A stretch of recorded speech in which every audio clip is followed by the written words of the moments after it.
대한민국 임시정부 100주년을 기념해 중국 상해에서는 다양한 행사가 마련됐습니다. 현장에 남겨진 당시의 기록들은 믿음의 후손들에게 감동을 전해줬습니다.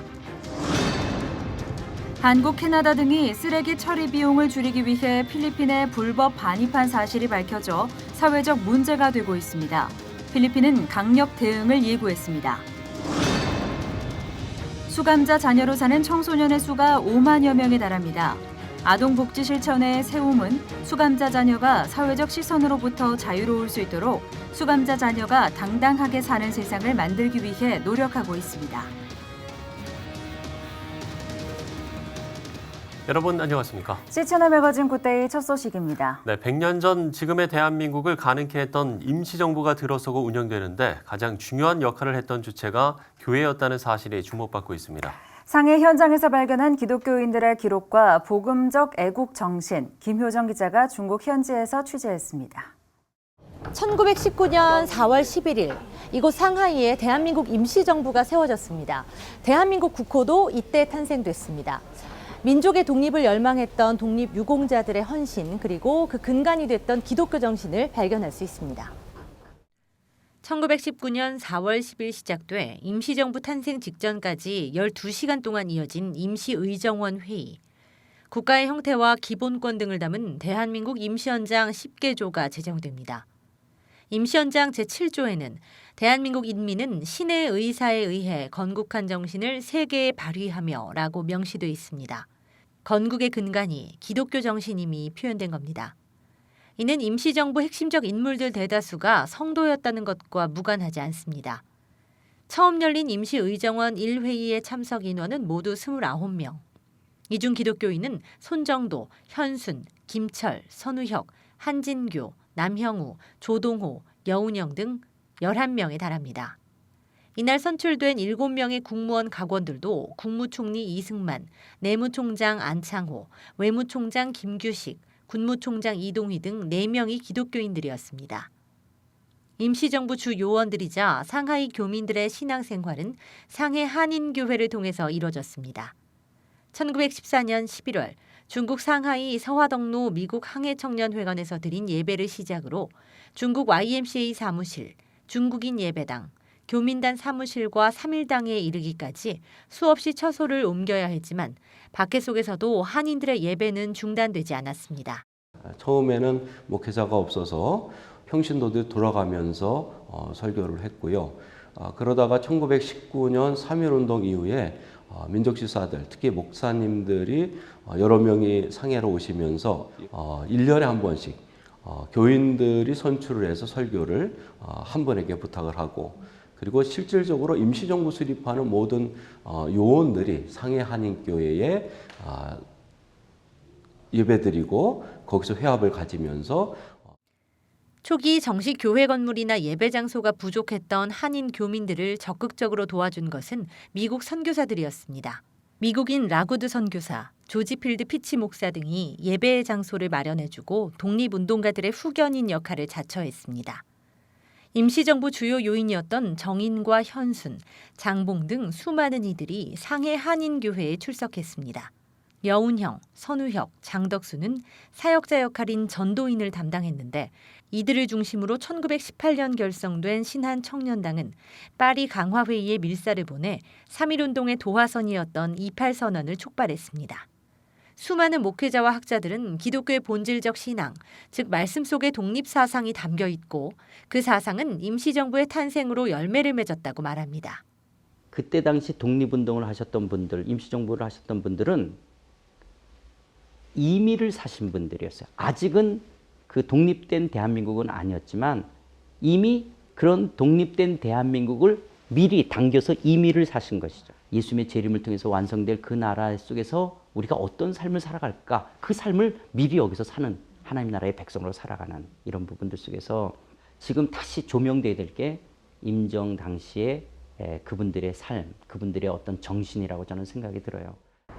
1945년 광복까지 민족의 가장 혹독했던 시간을 임시정부는 굳건히 버텨냈습니다.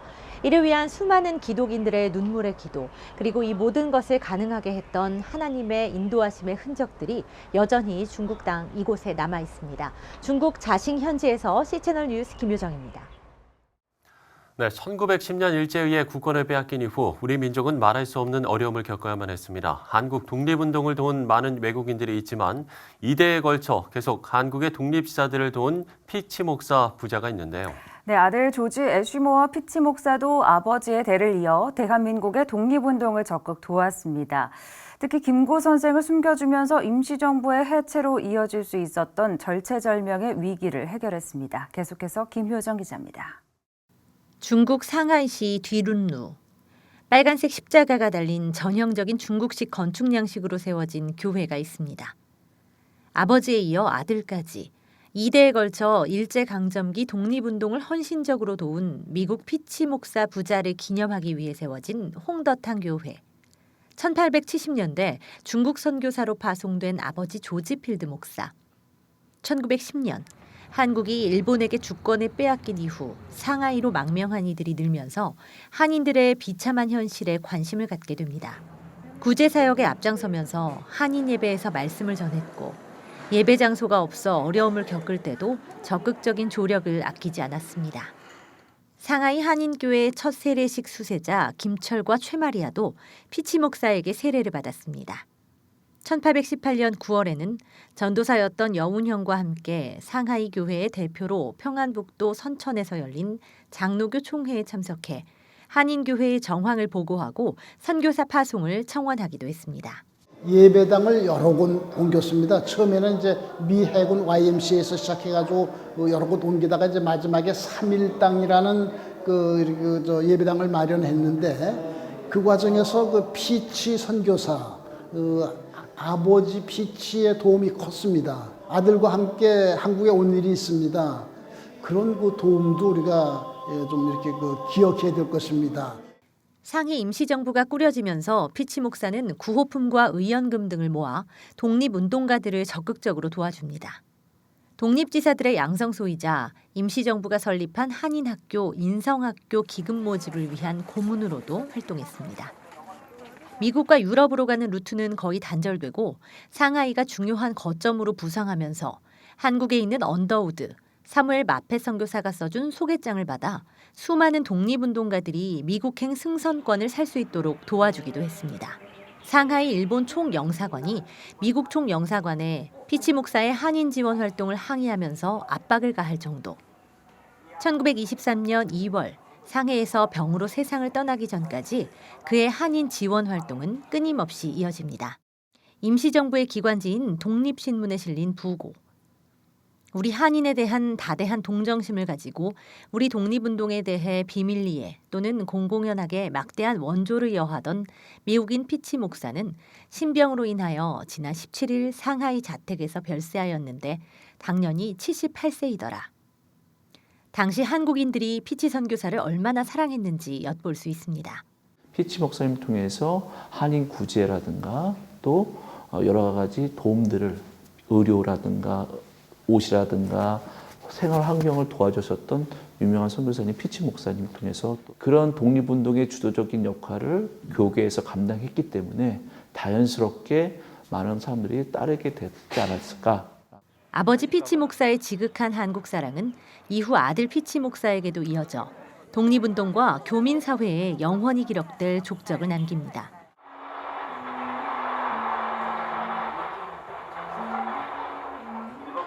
윤봉길 의사의 도시락 폭탄 의거 바로 다음 날인 1932년 4월 30일. 상하이 주재 일본 영사관 경찰부는 대한교민단 임정사무소를 급습합니다.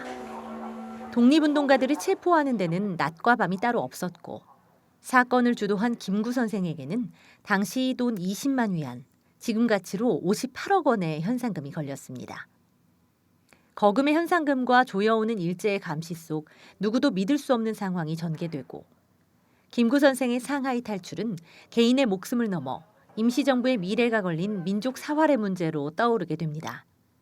꺼져가던 임시정부의 생명을 불어넣은 중국 파송 미국인 선교사 조지 애슈모어, 바로 아들 피치 목사였습니다.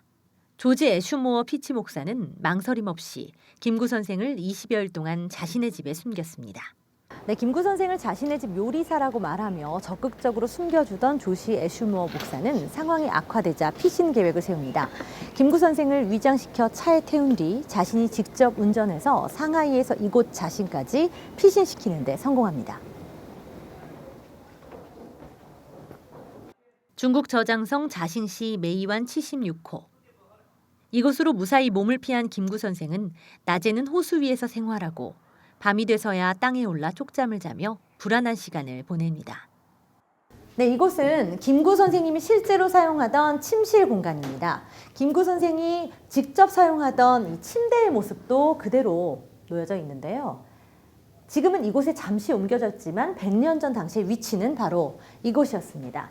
일본 경찰들이 들이닥치면 침대 밑에 위치한 비상 공간을 통해서 1층에 있는 배로 몸을 피신했습니다. 김구 선생처럼 임시정부 역시 상하이를 떠나 항저우와 전장, 충진까지 계속 떠돌아다녀야 했습니다. 미국 선교사들은 임시정부 주요 요인들이 피신을 돕고 활동할 수 있도록 지원을 아끼지 않았습니다. 김구 선생님의 역할은 그냥 우리가 알고 있는 주석의 역할뿐만이 아니라 우리가 밝혀지지 않았던 비밀 활동들의 그리고 그러한 총체적인 책임을 맡고 계셨던 분이셨기 때문에 아마 민족주의 계열에 큰 타격을 입지 않았을까. 심지어는 이러한 활동들이 우리 임시정부가 이동을 할 수 있었던 그러한 계기가 사라질 수도 있지 않았을까라고 생각이 듭니다. 피치 목사는 안창호 선생이 일경에게 체포되자 불법적인 체포에 항의하면서 공개적 석방운동을 펼쳤습니다. 부인 피치 여사 역시 1942년 3월 뉴욕타임즈에 한국 독립의 정당성을 호소하는 기고문을 실어 국제적 관심을 촉구했습니다.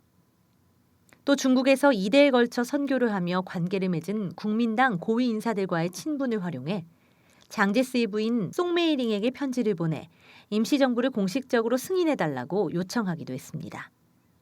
1947년 YMCA 총간사로 한국을 찾아 1949년까지 전국을 돌며 구호사역을 펼치는 등 피치 선교사 가문의 한국 사랑은 끝이 없었습니다. C채널 뉴스 김효정입니다. 휴먼 다큐멘터리 영화 교회 오빠가 오는 16일 개봉을 앞두고 목회자 초청 시사회를 가졌습니다. 지난 2017년 KBS에서 방영된 다큐멘터리로 모든 국민의 가슴을 울렸던 영화 교회 오빠는 대장암 4기 판정과 갑작스러운 어머니의 죽음 그리고 아내의 혈액암 4기 등 잇따른 어려움을 겪은 고 이관희 집사의 마지막 삶을 담고 있습니다. 영화 제작사 커넥트 피처스의 남기훈 대표는 인사말을 통해 세상에서는 작은 영화일지 몰라도 영혼과 가정을 살리는 작품이기에 제작을 할 수밖에 없었다면서 영화 관람을 통해 고 이관희 집사의 사명을 전달하는 동역자가 돼줄 것을 당부했습니다. 영화의 주인공인 고 이관희 집사의 아내 오은주 집사도 에베네셀의 하나님께 모든 영광을 돌린다며 이 영화가 욥과 같은 고난의 삶 가운데서도 순전한 믿음을 잃지 않았던 남편의 삶에 새로운 생명력을 불어넣어 주길 바란다고 말했습니다. 이날 시사회에는 목회자와 기도 관련인 300여 명이 참석해 은혜를 나눴습니다. 다문화 해체 가정을 위한 오페라 유니게의 노래가 글로벌 디아코니아 센터 개원 6주년을 기념해 지난달 30일 서울 명일동 월드 글로리아 센터에서 열렸습니다. 김종생 글로벌 디아코니아 센터 상임이사는 다문화 이주 여성 쉼터인 유니게의 집을 떠나는 가정들의 주거비 마련을 위해서 오페라 공연을 준비했다라고 취지를 밝혔습니다. 사람들이 어떤 감정을 표현하고 자기 속마음을 어떤 공동체 속에서 어우러져내는 것이 노래처럼 이렇게 좋은 그 매개가 없는 것 같아요. 그러다 보니 저희들이 6번째나 되는 동안 이렇게 다문화 합창단과 더불어서 이 일을 좀 했고 노래로 승화하고 또 하나가 되어지는 그런 취지로 이번에 음악회도 준비하게 됐습니다. 오페라 유니게의 노래는 김수정 메조소프라노가 예술 감독을 맡았고 오미선 소프라노, 우주호 바리톤과 탤런트 이정용의 출연진으로 참여했습니다.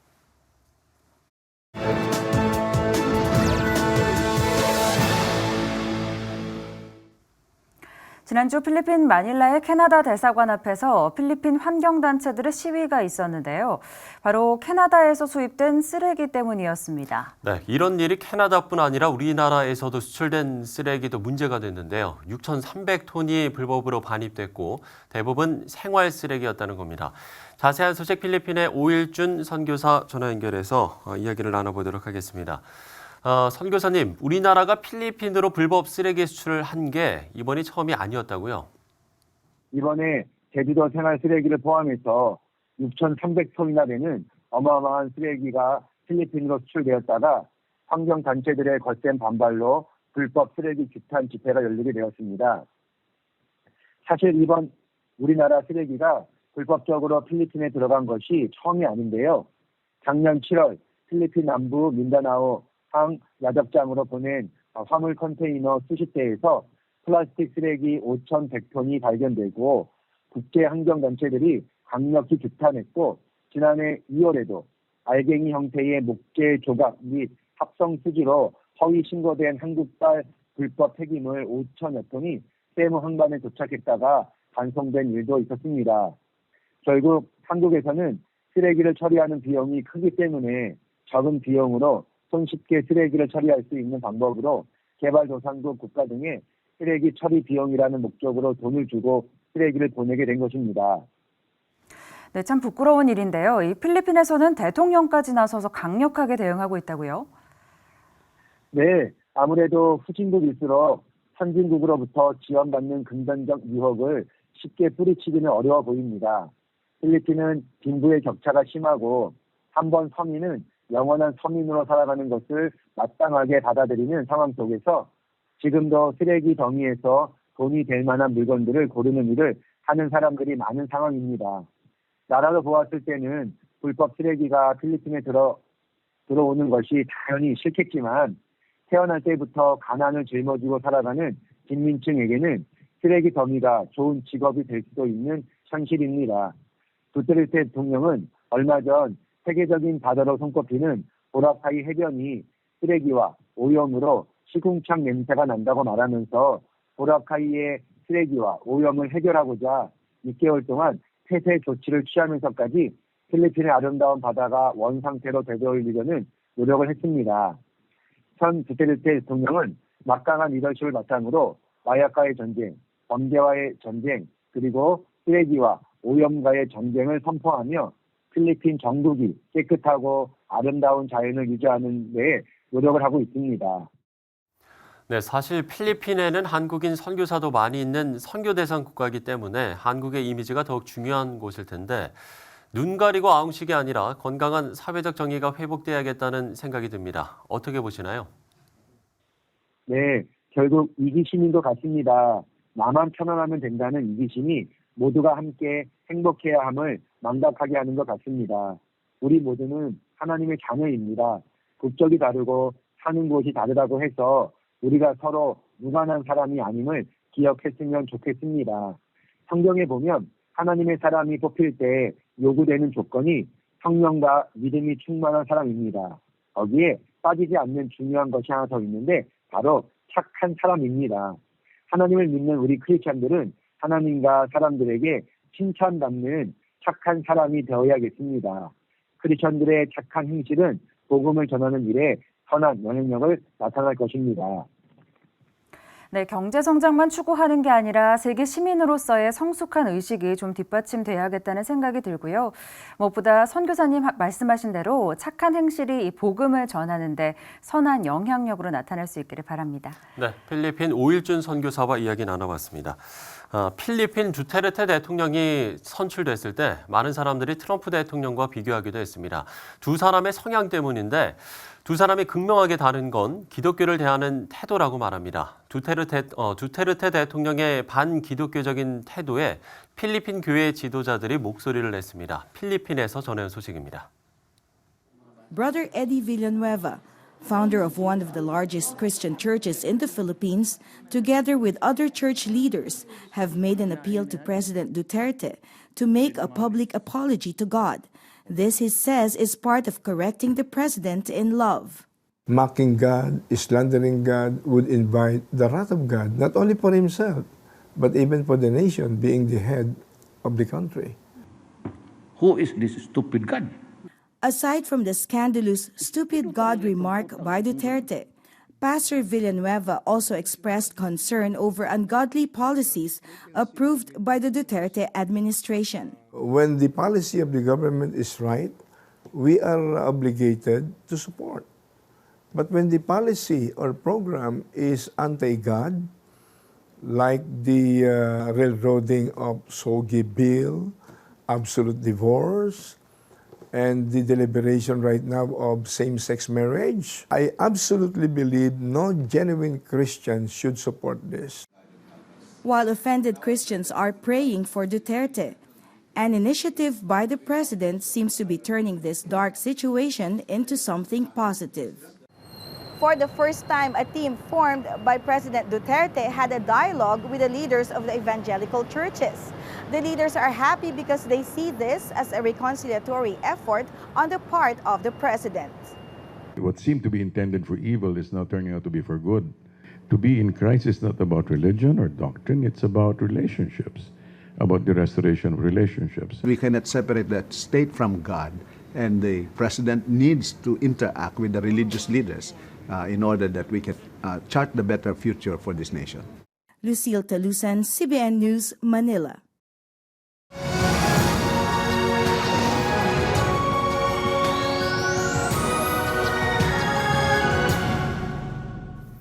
네, 가보지 않은 길을 먼저 가는 사람을 모험가라고 한다면 아마 이분을 그렇게 말씀드려야 할 것 같습니다. 국내외 기독교 순례지를 발굴해서 많은 분들에게 소개하는 분인데요. 드림관광 이정환 회장 스튜디오에 모셨습니다. 회장님 안녕하십니까? 네, 안녕하십니까. 나와주셔서 감사합니다. 사실 국내 기독교 유적지들이 굉장히 많습니다. 저희 뉴스를 통해서도 계속해서 소개해드리고 있는데요. 좀 대표적으로 소개해 주실 만한 곳이 있다면 어디가 있을까요? 그 믿음도 약하고 부족한 저를 불러주셔서 감사합니다. 네. 이제 성지순례를 가는 것은 순례자가 종교적 의무를 지키거나 신의 가와 은총을 구하기 위해서 성지에 가서 이제 참배하는 것이라고 생각합니다. 그래서 우리 회사의 국내 성지순례는 이제 그 성도님들이 원하시는 대로 당일이든지 1박 2일이든지 2박 3일이든지 구성해서 지금 모시고 있습니다. 그래서 성지순례는 언제 떠나도 이제 감동적이라 하는데요. 네. 특히 이제 국내 성지순례는 한국 이제 교회와 성도님들에게 순례의 감동을 전하고 믿음의 이제 선배님들이 순교 신앙의 개성을 이제 돕고자 하는 것입니다. 믿음의 선배들이 내디딘 복음의 발자취를 따라 묵상하고 또 교회의 부흥과 선교적 사명을 회복하는 귀한 시간을 우리 회사가 이제 함께 하려고 하는데 이제는 선배님들이 흘린 피가 헛되지 않고 열매를 맺을 때가 됐다고 생각합니다. 네. 그래서 오늘 이제 대표적인 걸 말씀해 하라고 말씀을 하셨는데 네. 사실은 그 6.25 때 교회 다닌다는 이유로 순교를 당한 선배님들이 너무 많습니다. 네. 그리고 또 그 신사 참배 안 했다는 이유로 순교를 당한 선배님들 전국에 곳곳마다 다 있는데 찾으려고 하면은 한이 없을 정도로 많습니다. 그래서 네, 지금 현재 우리 회사가 개발한 상품이 약 130개 정도 됩니다. 네. 그래서 오늘 이 130개를 다 말씀드리려고 하니 너무 힘들고 네. 우선은 그 1885년 이제 4월 5일 날 언더우드 또 이제 아펜젤러 또 그 임신한 그의 부인이 이제 나가사키를 통해서 부산을 통해서 제물포로 이제 들어오게 된 그때부터 시작해서 몇 군데만 오늘 소개 말씀을 드릴까 합니다. 그런데 제가 이제 마포에 사는데 한 4년 전에 마포를 옮겼습니다. 네. 마포를 옮긴 동기가 이분들이 그 당시는 고속도로도 없었고 도로가 시원하게 뚝 피어가지고 뭐 지하철이나 이런 것도 없었는데 오로지 그 나룻배밖에 없었는데 제물포에 도착해서 어떻게 오셨을까? 어디로 오셨을까? 그래서 제가 생각할 때는 마포나루로 오시지 않느냐 이렇게 생각하는데 마포나루에 오셔가지고 이분들이 목포가 제물포가 아니고 이제 한양이 목포였을 것인데 예. 그러면 마포로 돌아가지고 마포를 중심 남대문 밖에서 활동을 했을 것이다.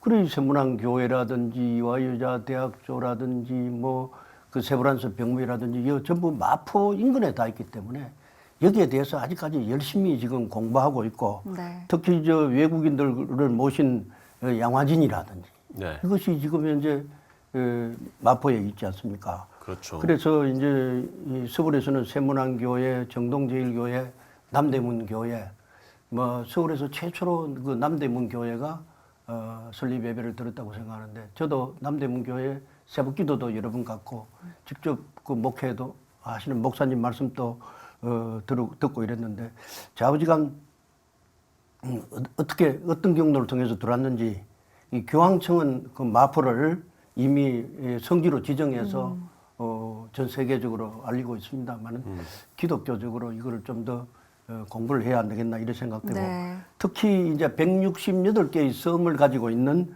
인천을 말씀 안 드릴 수가 없죠. 여기는 첫째 이제 내리교회, 뭐 대불호텔도 그 당시 이제 없어졌다가 최근에는 네네. 이제 아펜젤레가 얕은 호텔이니까 최근 다시 복원해가 지금 영업을 하고 있습니다. 네. 그리고 이제 한국 100주년 기념탑이라든지 인천에는 볼 것이 너무 많다. 인천에는 또 처음이 너무 많잖아요. 경인고속도로, 또 경인고속철, 버스 열차도 그렇고 짜장면도 그 근로자들을 위해서 빨리 밥을 먹고 일을 하기 위해서 짜장면도 인천에서 시작됐고 우리 기독교 역사도 인천에서 시작됐다가 해도 과언이 아닌데 인천에는 뭐 볼 것이 너무 많습니다만 168개 섬을 3분의 2 정도 제가 다녀왔는데 특히 교회가 없는 섬이 참 많았고 네. 네. 교회가 있는 곳에는 감리교가 주로 많더라고요.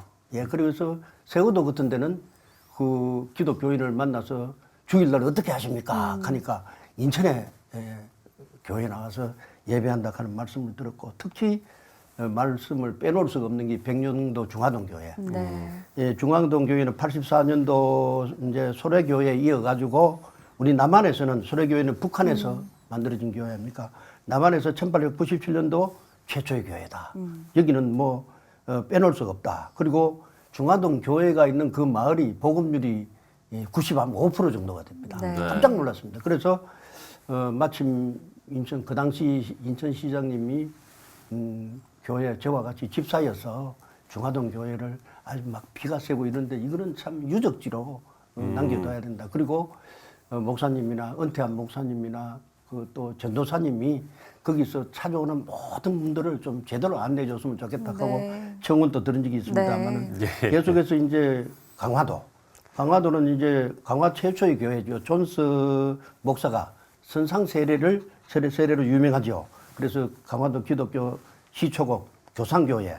그리고 교상교회 옆에는 평화전망대가 있습니다. 평화전망대는 이제 이북하고 우리나라에서 가장 가까운 전망대고 이북을 쉽게 볼 수가 있고 타 지역에서 전망하기 힘든 이북의 독특한 그 문화 생태라든지 주민 생활 모습, 선전용 그 위장 마을이라든지 개성공단 탑 등을 볼 수가 있습니다. 지금 시기적으로 교상교회 갔다가 또 저게 평화전망대에 가서 남북 통일을 위한 기도를 하고 이러면은 상당히 좋을 것 같고요. 알겠습니다. 네. 예, 강원도 정말 국내 곳곳에 아주 그냥 너무 잘 설명을 해주셔가지고요. 예, 지금 현재 한 130군데 정도 되는데 한 10군데 정도만 제가 감출이 가봤는데 지금 시간이 제가 분석 시간이 있으니까요. 네.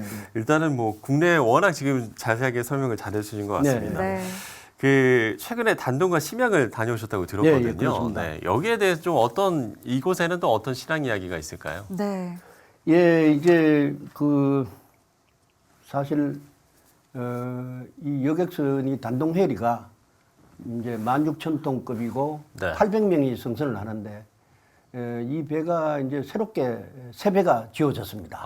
그런데 이제 그 단동의 사정따밀에 이제 접안하기가 힘이 들어가지고 항구가 이제 더 크게 되면은 이 배가 뜨게 되면은 우리나라 1,200만 성도님들도 한 번 정도는 다녀오셔야 안 되겠나 이렇게 생각을 하고 있고 특히 이번에도 단동에 갔는데 단동에는 목사님께서 예배를 하시면서 울먹이면서 예배를 하시고 또 우리 교회에 대해서는 이 언론에 노출이 안 되더라고. 하는 부탁이 있었고 교회가 아니고 예배처입니다. 네. 우리 한국 여권을 가지고 있는 분들만 잠깐 이제 예배드리고 기도하는 기도처입니다. 네. 그런데 그게 너무 많이 변했더만요. 이제 그 월향도라고 압록강에 네. 이제 우리 단동하고 이제 신의주하고 중간에 이제 그 월량도 하는 섬이 있는데 거기에 중국의 유명한 그 술도가 집 사장이 대형 호텔들을 지어놨는데 네. 이제 땅값은 그 당시보다 한 10배 정도 올라서나 아마 분양이 안 돼가지고 지금 부도가 났다고 하는데 그 호텔에서 우리가 잤는데 시설을 너무 잘 해놓고 있고 이거 어떻게 해서 이렇게 지었느냐 하니까 남한 측, 북한 측, 중국 사람들을 유치하기 위해서 지었다 이러는데 제가 이제 관광을 한 50년 가까이 했는데 제가 볼 때는 앞으로 단동이 세계적인 관광지가 되지 않겠나 이런 생각을 하게 되고 심양 동강교회는 뭐 동북 삼성의 그 수도였고 여기는 동강교회 가보니까 중국 분들하고 같이 예배를 드는데 여기는 빼놓을 수가 없는 게 우리나라 1885년보다 10년 전에 설립된 교회고 또 여기서 최초의 우리나라 성경을 그 한글로 번역해서 우리나라에 보냈더라고요. 그래서 상당히 그 존 노스 목사님이 존경스럽고 이 교회를 뭐 저뿐만 아니라 많은 성도님들이 꼭 한 번은 다녀오셔야 되지 않겠나 이런 생각을 해봅니다. 그럼 뭐 앞으로 좀 그쪽을 좀 이제 개발하실 생각이 있으신 건가요? 예, 그래서 이 배가 이제 새 배가 취항을 하면은 이제 그 울산 노에서도 다오는 6일날 가는데 5월 6일날 가시는데 앞으로 많은 분들이 이제 관심을 가지고 이제 새 배가 뜨고 시간도 단축되고 분위기도 틀리고 이래 되면은 이제 단동에 숙박 시설이 완벽하게 갖춰져가 있고 이렇기 때문에 그런 데 가서 뭐 기도를 많이 하는 게 남북 통일을 땡길 수 있는 길이 되지 않겠나 이런 생각도 해봅니다. 저희가 좀 더 많은 이야기들을 했으면 좋겠는데요. 뭐 방송 시간이 좀 시간 관계상 좀 여기를 좀 마무리를 좀 지어야 될 것 같습니다. 마지막으로 좀 짧게만 좀 기도 제목이 있다면 나눠주시면 좋을 것 같습니다. 예, 저는 이제 지금까지 살아오면서 가장 잘한 일이 이제 불교 집안에서 태어나가 저 고향이 울릉도입니다. 울릉도 108주년 된 울릉도 제일교회에서 이제 부모님 몰래 육지 나오기 위해서 새벽기도 나가가지고 육지로 나왔는데 지금까지 이제 한 20년간 이제 열심히 교회 다니면서 제일 잘한 일이 매년 굿하던 우리 어머니를 20년 전에 이제 전도해가지고 지난해 5월 11일 날 돌아가셨는데 참 그걸 제일 잘했다. 지금 또 제 주위에 있는 분들 전도를 한 50명 정도 했습니다. 그리고 예수님을 2분 만났는데 저는 어떻게 하든지 이제는 사업보다는 전도를 그리고 국내 성지순례를 개발해서 1200만 전 성도님들에게 예수님의 12제자도 271년 만에 70개 교회를 개척했는데 우리 문정경 전도사는 37살에 세례받아가 59살에 순교할 때까지 101개 교회를 개척했습니다. 이제는 우리도 믿음을 수출할 때가 벌써 지났다. 이거 전 세계에 이걸 알려야 되겠다. 이런 결심입니다. 부족한 게 많습니다. 알겠습니다. 그 하나님의 좀 귀한 쓰임을 받는 그런 사역을 감당하시기를 저희도 또 기도하도록 하겠습니다. 감사합니다. 이정환 회장과 얘기 나눠봤습니다. 오늘 말씀 고맙습니다. 감사합니다. 감사합니다.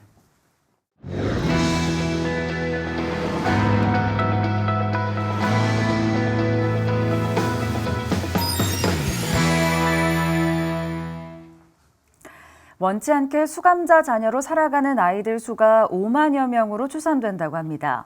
사회의 편견으로부터 매일 탈출을 꿈꾸는 아이들을 어떻게 하면 정상적인 가정에서 살아갈 수 있게 할 수 있을까요?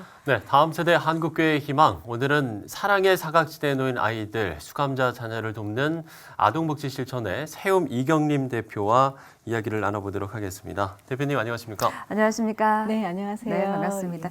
앞서서 저희가 잠깐 소개를 해드렸습니다만은, 그러니까 부모가 수감 중에 있는 아이들, 이 아이들의 필요를 좀 채워주고 좀 정서적으로 도움을 주는 곳인 것 같은데요. 네. 구체적으로 어떤 사역을 하고 계신지 소개를 부탁드립니다. 네, 아동복지 실천의 세움은 지금 말씀하신 것처럼 본인의 죄가 아님에도 불구하고 부모가 교도소에 갔다는 이유로 마음이 닫혀 있는 아이들에게 여러 가지 지원을 해주고 있는 단체입니다. 네. 사실 생긴 지는 얼마 안 됐어요. 2015년에 설립이 됐고요. 네. 세움이라고 하는 것은 마가복음 9장 36절과 37절에 네. 예수님이 한 아이를 가운데 세우고 안으셨다. 그래서 그 세우다. 그래서 아이를 하나님의 자녀로 세워주기 위해서 설립된 단체입니다. 예. 저희가 앞서서 좀 소개를 하면서 5만여 명이라는 이야기를 드렸는데 네. 이게 수감자 자녀들의 수가 구체적으로 지금 파악이 되는 건가요? 어떻습니까? 네, 저희 세움이 처음 시작했을 때만 해도 국내에 수감자 자녀의 통계는 없었어요. 네. 2015년에. 그래서 저희도 예, 예. 깜짝 놀랐는데 그래서 저희가 계속 이제 그 압박을 하면서 2017년에 세움이 국가인권위원회 그리고 법무부의 도움을 받아서 네. 그 교도소에 수감되어 있는 사람들에게 전수조사를 했습니다. 네. 2017년 6월에 그래서 그 당시에 교도소에 수감되어 있던 사람들이 자녀가 몇 명 있는지를 다 예, 예. 5만 7천 명을 저희가 조사를 했고요. 그 조사 결과 국가 최초의 수감자 자녀의 통계가 만들어졌고 그 통계는 연간 한 5만 4천 명 정도의 아이들이 수감자 자녀로 누적되고 있다는 네. 것을 저희가 조사를 그러니까 그전에는 했습니다. 그런 수치가 없었던 네, 거죠. 그냥 네. 추정을 조사가. 했을 뿐이고요. 네. 그리고 이제 보통 그 수감되어 계시는 분들 중에서 미성년 자녀가 있으신 분들이 25.4%. 네. 그러니까 4명 중 1명은 18세 미만의 자녀가 있는 것으로 조사가 되었습니다. 네, 25.4%가 또 미성년 자녀가 네. 있는 그런 수감자 예. 부모라고 하면 네. 굉장히 좀 도움이 많이 필요하겠다라는 그렇죠. 생각을 예. 할 수가 있는데요. 아무래도 아이들이 받는 상처가 저희가 뭐 구체적인 면면은 알 수 없지만 굉장히 크다는 것을 짐작은 할 수 있을 네, 것 같습니다. 그렇죠. 가장 어려운 게 우리 아이들이 어떤 점을 가장 많이 호소하나요? 일단은 그러니까 그 부모의 한 사람이 갑자기 사라지게 되는 거잖아요. 그렇죠. 네. 이제 그래서 일단 경제적으로 되게 어려워요. 저희가 그때 그 조사를 해봤더니 일반 그 수급자 가정보다 수감자 가정이 돼서 수감자 아동이 되어서 일반 수급 가정보다 5배나 더 빈곤한 것으로 조사되었고요. 네. 예. 그리고 부모의 수감으로 인해서 엄마 아빠가 헤어지게 되는 경우도 일반 가정보다 5배가 더 많은 것으로 네. 조사가 되었습니다. 그리고 아이들은 그 양육자가 변경되는 경우가 있었고 이사를 가는 경우들이 평균 2회에서 3회 정도. 그러니까 결국은 자기가 익숙한 그 환경이나 친구나 학교로부터 아이들이 떠나야 되는 그런 상황들이 있다는 것이 조사가 되었습니다. 네. 예. 그 처음에 좀 이런 일을 해야 되겠다 이렇게 좀 생각하게 된 그 대표님의 좀 계기도 있을 것 같아요. 저희 이야기도 좀 나눠보죠. 네, 저는 이제 오랫동안 이제 그 빈곤 아동과 함께하는 일들을 한 30년간 해왔었는데요. 그때 제가 일하던 곳이 그 13세 미만의 성학대를 받은 아동들을 위한 쉼터를 운영했었어요. 네. 근데 그때 제가 만난 아이 중에 한 명이 그러니까 아버지와 이 초등학교 5학년 여자아이가 살고 있었는데 네네. 이 아버지는 그 무학이셨어요. 근데 네. 사람 참 선하게 열심히 일하는 사람이셔서 그 동네에 그냥 트럭을 하나 가지고 야채를 싣고 다니시면서 이제 시장 근처에서 장사를 하셨는데 그 아버님이 사실은 무학이시기 때문에 무면허셨어요. 근데 교통사고를 내신 거예요. 네네. 근데 이제 겁이 나셔서 그 자리를 도망가신 거죠. 그래서 무면허의 교통사고에 뺑소니까지. 예. 그래서 사고는 아직 큰 사고는 아니었지만 이분이 감당하시기에는 뭐 민사, 형사 다 고발이 되셔서 교도소에 가셨어야만 했어요.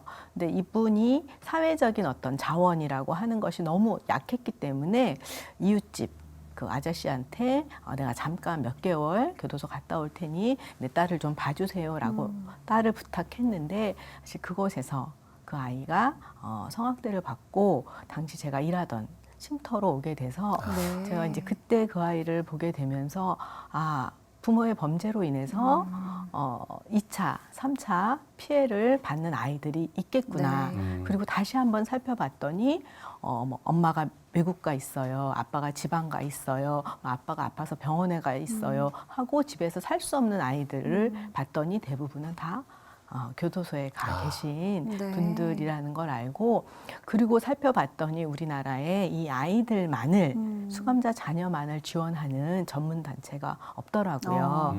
그래서 2015년에 이제 만들게 되었습니다. 네. 참으로 귀한 사역이고 또 필요한 사역이다라는 생각이 듭니다. 그렇습니다. 말씀해 주신 것처럼 사실 부모의 수감으로 인해서 아이들이 1차, 2차, 네. 3차 피해까지 겪는 상황인데 아이들이 또 어리다 보니까 그런 마음의 문을 열어서 그렇죠. 도움을 요청하기가 너무 어려울 것 같아요. 네. 그런 사례들도 많이 만나셨을 것 같은데 어떠세요? 네. 그러니까 부모의 수감으로 인해서 아이들은 두 가지 마음이 있는 것 같아요. 예. 그러니까 보고 싶다라는 네. 마음도 있지만 숨기고 싶은 마음도 있어요.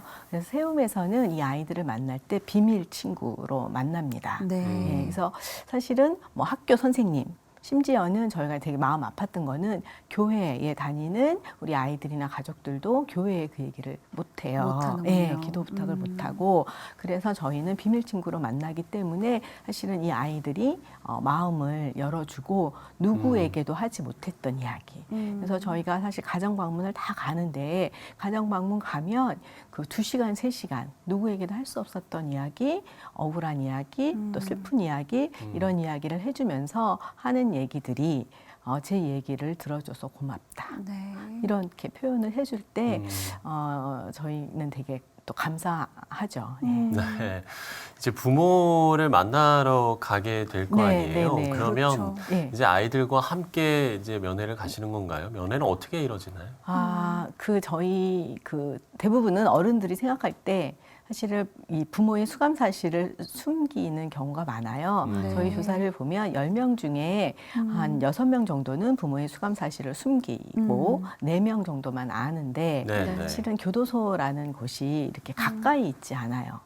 멀리 있잖아요. 뭐 그렇죠. 역세권에 있지도 그렇죠. 않고. 그래서 부모를 만나러 가려면 이 아이들도 하루를 온전히 비워야 해요. 그런데 학교에서도 이제 그걸 비밀로 하기 때문에 학교에 내가 그 교도소에 간다, 부모를 만나러 간다고 그렇게 얘기할 수 없으니까 예, 사실 예. 평일날 이 아이들이 가기가 되게 어려운 상황이에요. 그래서 저희는 어쨌든 그래도 부모의 수감을 알고 있는 아이들은 부모를 자주 만나는 것이 가족관계 회복에 좋다고 생각을 해서 면회 지원을 이제 독려하고 있고요. 그래서 저희는 면회비를 지원하기도 하고요. 네. 그리고 또 미성년 자녀들끼리 면회 갈 수 없을 때는 저희가 동행 면회를 가기도 합니다. 그리고 뭐 최근에도 7년 만에 엄마를 만나러 가는 아이가 있었는데 우리 이제 담당하는 팀장님이 그 아이의 도시락도 다 준비를 해서 네. 엄마와 같이 먹을 수 있도록 그렇게 준비하고 동행 면회도 다녀왔고요. 또 한 경우는 이 친구가 전화를 했어요. 자기 생일이 내일인데 엄마를 보러 가고 싶다라고 해서 그 아이를 데리고 또 면회를 다녀오기도 했습니다. 네. 참 전인적인 도움과 지원이 필요한 사역이다라는 생각이 드는 게 부모에 대한 감정도 조금 네. 다시 좀 잡아줄 필요가 네네. 있을 것 같고요. 예, 이 세움 사역을 하시면서 가장 좀 어려움이 있으시다면 어떤 게 있을까요? 일단 아이들이 마음이 좀 많이 아픈 아이들이 이제 최근에 많더라고요. 예. 근데 이게 꼭 부모의 수감 때문이다라고는 말할 수 없지만 네. 사실 아이들이 성장 단계에 있어서 어떤 한 사람의 부재는 커다란 충격을 주게 되죠. 그리고 그 부재로 인해서 아이들이 그 발달에 마음의 어려움을 갖는 친구들이 또 있어서 예, 예. 저희가 상담을 하기도 합니다. 예, 그렇기도 하고 또 어려운 거는 사회적인 편견이죠. 네. 분명히 제가 수감자 자녀를 돕는 일을 하고 있습니다라고 말하면 2분 중에 1분의 반응은 피해자 자녀도 돕지 못하는데 왜 수감자 자녀를 도와야 하냐라고 질문을 하세요. 네. 근데 아이들은 동일하잖아요. 그리고 이 아이들이 죄를 진 게 아닌데 앞에 수감자라고 하는 단어가 더 먼저 들어오는 것 같아요. 그래서 그렇게 생각하지 마시고 그냥 우리의 아이, 당신의 아이와 다르지 않은 우리가 함께 키워야 하는 아이들이라고 이제 이야기를 해주는데 그래도 사회적인 편견은 아직까지 피해와 가해로 나눠서 보는 것이 저희가 사실 일하는데 되게 어려운 거고요. 그다음에 이 아이들의 어떤 그 비밀 보장의 부분에 있어서 이 아이들을 지켜줘야 되는 부분이 있어서 그것을 저희가 드러내놓고 세상에 사실 알리기가 되게 조심스러운 게 있어요. 그래서 그런 부분도 저희가 사역을 하는데 이제 어려움이 있습니다. 네. 그럼 또 그 어려움과 관련해서 우리 대표님이 또 품고 기도하시는 기도 제목이 있을 것 같습니다. 마지막으로 좀 나눠주시면 어떨까요? 네, 기도 제목은 많은데요. 네. 먼저는 지금 당장 저희가 이제 소망교도소에 네. 예, 그 아동 친화적인 가족 접견실을 이제 올해 새롭게 만들려고 하고 있어요. 네. 그런데 이제 그 접견실을 만드는 데 있어서 여러 가지 이제 그 비용적인 면이나 또 설치하는 것이나 이제 많은 도움이 필요해서 또 기도 많이 부탁드리고요. 그리고 또 아이들을 위해서 저희가 올해 상담을 시작했습니다. 근데 상담을 이렇게 하다 보니까 저희가 생각했던 것보다 아이들의 마음이 되게 많이 아파 있어요. 네.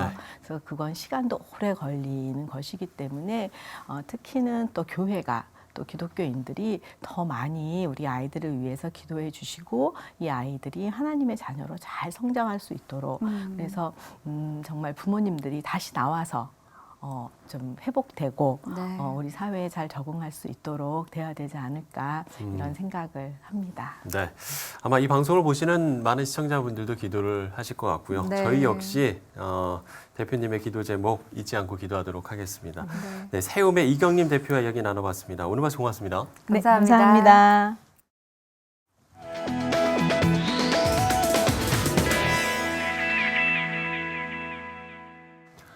네, 일본이 아키히토 헤이세이 시대를 마감하고 나루히토 새 일왕의 레이와 시대를 열었습니다. 아베 총리와는 달리 아키히토 일왕은 평화와 반성의 메시지를 보냈던 인물이었는데요. 앞으로 한국과의 관계에 어떤 영향이 있을지 주목되는데요. 과거에 대한 바른 역사인식, 일본 사회 전반에 나타날 수 있기를 기대해 보겠습니다. 시채널 매거진 굿데이 오늘 순서는 여기까지입니다. 시청해주신 여러분 고맙습니다.